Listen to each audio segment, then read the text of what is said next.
Say hello to a new friend on an old road. Take a two-lane trip of memories into mysteries unknown. Come along for the ride. Jim Hinckley's America. Jim Hinckley's America.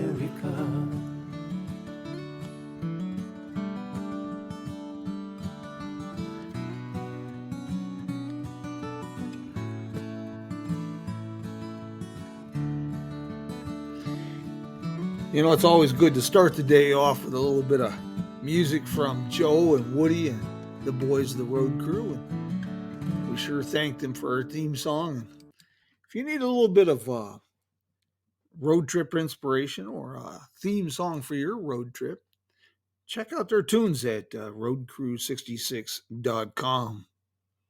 Hey, how's everybody doing this morning? Yeah, sometimes words just escape me for the craziness. We are not having the program we had planned today about Kingman's aviation history.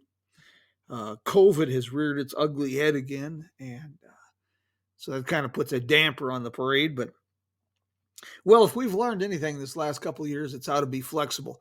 And we still have a great program for you today, a little bit of inspiration for an adventure, and fascinating story about an often overlooked chapter in Arizona history. And if you are taking a Route 66 trip and would like an opportunity to stretch your legs, well, this is going to be it. Got a great story for you today. First, I'm going to give a shout out to Uranus Fudge Company and General Store near St. Robert, Missouri, along Route 66, and soon a new location in Anderson, Indiana. This is your one-stop shop for great fudge, good fun, and memories. Take a gander. You won't regret stopping at Uranus Fudge Company and General Store, I guarantee you. Now, let's just get right to it this morning. Let's talk about Johnson Canyon. By late summer 1881, the westbound track-laying crews of the Atlantic and Pacific Railroad had reached a point near present-day Williams, Arizona.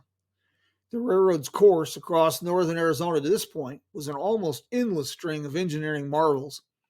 The most notable to date had been the spanning of the 250-foot deep chasm at Canyon Diablo. Now, survey crews faced a new challenge. The western escarpment of the Colorado Plateau is scarred with steep and narrow canyons.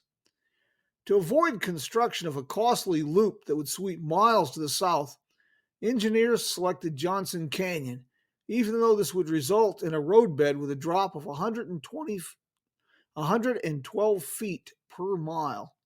Now, that was an incline that exceeded grade level standards. But this was only one of the obstacles engineers and construction crews faced in the confines of the narrow canyon. Just west of the summit, a sheer rock shoulder formed a cliff at a point where the canyon made a sharp bend. As the required tunnel, the only one on the main line west of Albuquerque, was a relatively short one of 320 feet. Engineers predicted this would constitute a very short delay. Then daily progress dropped to mere inches as the tunnel crews struck a core of basalt. Meanwhile, as the tunnel construction progressed, albeit slowly, other crews addressed the remaining obstacles, the bridging of two gorges, one of which would be immediately to the west of the tunnel face. These projects required something more than a simple rail gang, and the railroad began luring powder men, miners, bridge builders, professionals from the four corners of the earth by offering unheard of wages, $2.40 per day for laborers, $2.80 per day for drillers. And soon Welsh miners, Australian miners were pouring into the area. And just as quickly, a small railroad camp complete with stores, saloons, and brothels was booming among the pines 200 feet above the tunnel site. Injuries and work-related deaths were common, But surprisingly, shootings and similar violence were rare enough that when they did occur, it was a newsworthy event because they were bloody. An article in the Arizona Weekly Miner, published in February of 1882, records one such incident in which an altercation between James Casey and William Ryan ended when Casey shot Ryan in the head. Armed and enraged citizens forced Casey to barricade himself in a saloon. The newspaper account chronicles the end of the affair with a succinct statement. Luckily, a ball from one of the guns ended his villainous career, and he was sent to meet his maker with the blood of Ryan fresh on his hands. The rough and tumble camp soon became a haven for rustlers in the area. And that takes us to a story about legendary Bucky O'Neill that we will share on a future program. Bucky went on to all kinds of exploits. He is enshrined as a statue on the Yavapai County Courthouse grounds in Prescott, Arizona. And Bucky was killed at the Battle of San Juan Hill in 1898 in Cuba. Well, at Johnson Canyon Railroad Tunnel, death on a large scale struck in August as a premature explosion of blasting powder being tamped into drill holes set off a nearby stockpile. Several men simply vanished, and the official death toll was 6. The slow pace of tunnel construction brought the Atlantic and Pacific Railroad to the brink of bankruptcy, forcing the sale of stock to the rival Atchison, Topeka, and Santa Fe Railroad. Well, this only postponed the end, and soon the A&P would be little more than a historic footnote. As it turned out, completion of the tunnel in late 1882 led to new engineering challenges as rock falls plagued the site. To address this problem, an intricate lattice of heavy timbers held the ceiling in place.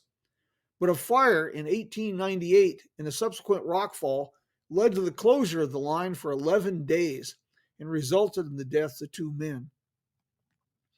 Repairs to the tunnel included the addition of a riveted iron ceiling and the lowering of the floor. Between this date and abandonment of the line in 1959, the only modifications of note were exterior ones in the form of a gun emplacement built over the tunnel during World War II, as this railroad bottleneck was deemed a vital resource.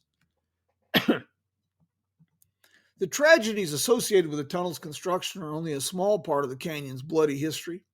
There were a series of derailments, some of which resulted in trains plummeting 100 feet to the canyon floor below.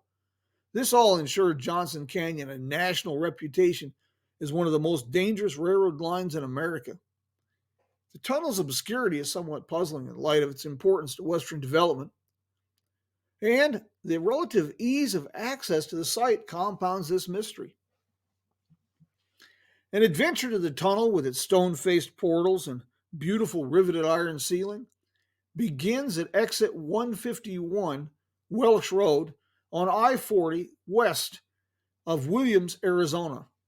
Now you'll continue north on Forest Road 6. Here's a bonus. You cross 2 alignments of Route 66, one of which was originally the National Old Trails Road. And then you'll drive several miles to the site of Welsh Station. You can find that it's dominated as a large concrete slab and a massive bottle and can dump. Ground clearance is necessary. 4-wheel drive, not so much. You have one sand wash that's pretty soft, and then a little bit of a rocky climb on the other side. Now, once you get to Welsh Station, lace up your hiking boots, and follow the old rail bed about 2.5 miles east into the canyon. It's a relatively easy hike as the rail bed is wide and level. The grade's minimal. There's just a couple spots where the bridges are gone and you have to climb down into the washes and back up the other side. It's a remote area. Be prepared. During the months of summer, watch for snakes. They are plentiful. And notify someone of your destination as well as when you plan to return. Carry plenty of water. Be sure to savor the solitude as you climb higher into the scenic canyon. And it's always, always recommended travel with a friend. Besides, making memories with a friend always makes it a little bit better, doesn't it?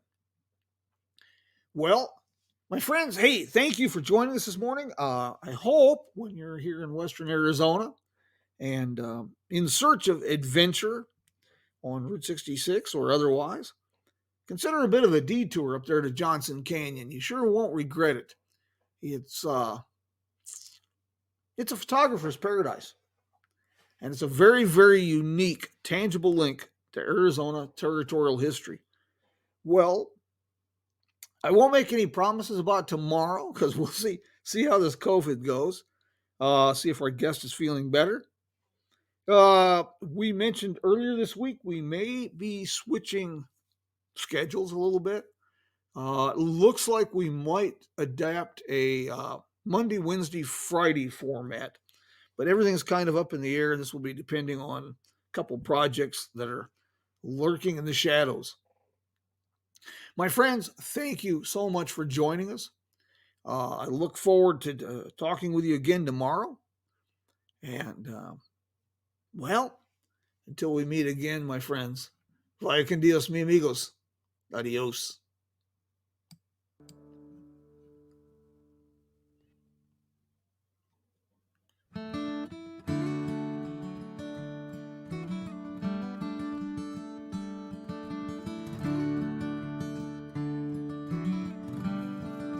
We'll have this Say hello to a new friend on an old road. Take a 2-lane trip of memories into mysteries unknown. Come along for the ride. We'll have this program published in a little bit. You can share it with your friends. It'll be posted on the Jim Hinckley's America Facebook page. And it'll be archived out here on Podbean. You can also find it on the podcast channel of our website, jimhinckleysamerica.com.